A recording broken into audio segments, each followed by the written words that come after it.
जय माता दी दोस्तों, आज हम इस वीडियो में बात करेंगे माघ गुप्त नवरात्रि साल 2025 में कब शुरू होगी और कब समाप्त होगी और कलश स्थापना करने का शुभ मुहूर्त क्या रहेगा। इसके अलावा हम आपको बताएंगे कि दुर्गा अष्टमी व नवमी का पर्व कब मनाया जाएगा और माघ गुप्त नवरात्रि व्रत का पारण कब करें। साथ ही आपको एक इच्छा पूर्ति उपाय भी बताएंगे जिसे करके आप अपनी मनोकामना को पूरा कर सकते हैं। हिंदू धर्म में नवरात्रि का बड़ा महत्व है। ये 9 दिन माँ दुर्गा की पूजा अर्चना के लिए विशेष होते हैं। साल में 4 नवरात्रि आते हैं। इनमें 2 गुप्त नवरात्रि और 1 चैत्र व शारदीय नवरात्रि होते हैं। माघ महीने में पड़ने वाली नवरात्रि को माघ गुप्त नवरात्रि कहते हैं। गुप्त नवरात्रि में साधना और सिद्धि की कामना की जाती है। इसमें विधि विधान से माता की पूजा अर्चना की जाती है। इस नवरात्र में 9 दुर्गा व 10 महाविद्याओं की पूजा की जाती है। इसमें माता के जप, तप और ध्यान किया जाता है। इससे जीवन में आ रही सभी बाधाएं नष्ट हो जाती हैं। आपको बता दें कि गुप्त नवरात्रि की पूजा के 9 दिनों में माँ दुर्गा के 9 स्वरूपों के साथ साथ 10 महाविद्याओं की भी पूजा की जाती है। यह 10 महाविद्याएं हैं: माँ काली, माँ तारा देवी, माँ त्रिपुर सुंदरी, माँ भुवनेश्वरी, माता छिन्नमस्ता, माँ त्रिपुर भैरवी, माँ धूमावती, माता बगलामुखी, माँ मातंगी, माँ कमला देवी है। दोस्तों, हिंदू कैलेंडर के अनुसार माघ माह के शुक्ल पक्ष की प्रतिपदा तिथि से लेकर नवमी तिथि तक माघ गुप्त नवरात्रि चलती है। यह नवरात्रि भी नॉर्मल नवरात्रों की तरह 9 दिनों तक मनाई जाती है, लेकिन गुप्त नवरात्रि में माँ दुर्गा की आराधना गुप्त रूप से की जाती है। कहा जाता है कि गुप्त नवरात्रि में माँ दुर्गा शीघ्र प्रसन्न हो जाती हैं। इस दौरान भक्त निराहार या फलाहार व्रत कर सकते हैं। चलिए जान लेते हैं कि माघ गुप्त नवरात्रि साल 2025 में कब शुरू होगी और कब समाप्त होगी। तो आपको बता दें कि माघ गुप्त नवरात्रि की शुरुआत 30 जनवरी 2025 दिन गुरुवार को होगी और माघ गुप्त नवरात्रि की समाप्ति 7 फरवरी 2025 दिन शुक्रवार को हो जाएगी और प्रतिपदा तिथि की शुरुआत 29 जनवरी 2025 की शाम 6:05 पर होगी और प्रतिपदा तिथि की समाप्ति 30 जनवरी 2025 की शाम 4:10 पर हो जाएगी।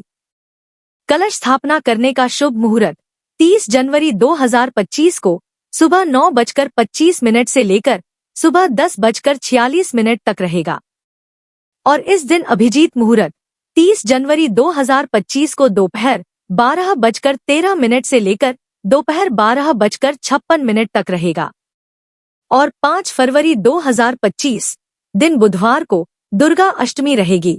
इस दिन मां महागौरी की पूजा आराधना की जाएगी और 6 फरवरी 2025 दिन गुरुवार को दुर्गा नवमी रहेगी। इस दिन मां सिद्धिदात्री की पूजा अर्चना करें। इसके बाद हवन और कन्या पूजन करें और 7 फरवरी 2025 दिन शुक्रवार को नवरात्रि व्रत का पारण किया जाएगा। दोस्तों, चैत्र और शारदीय नवरात्र की तरह ही गुप्त नवरात्रि में भी कलश की स्थापना की जाती है। आप नवरात्रि में नियमित रूप से ब्रह्म मुहूर्त में उठें, स्नान आदि कार्य करने के बाद शुद्ध वस्त्र धारण करें। प्रथम दिन घर के मंदिर में एक चौकी रखें, उसके ऊपर लाल रंग का कपड़ा बिछाएं और चौकी पर मां दुर्गा की मूर्ति स्थापित करें। साथ ही शुभ मुहूर्त में कलश की स्थापना करें। मां के सामने घी का दीपक जलाएं। माता रानी को फल, फूल, सिंदूर, मिठाई और अक्षत अर्पित करें। गुप्त नवरात्रि में मां दुर्गा को भोग में आप लौंग और बताशा चढ़ाएं। अंत में आरती करके पूजा का समापन करें।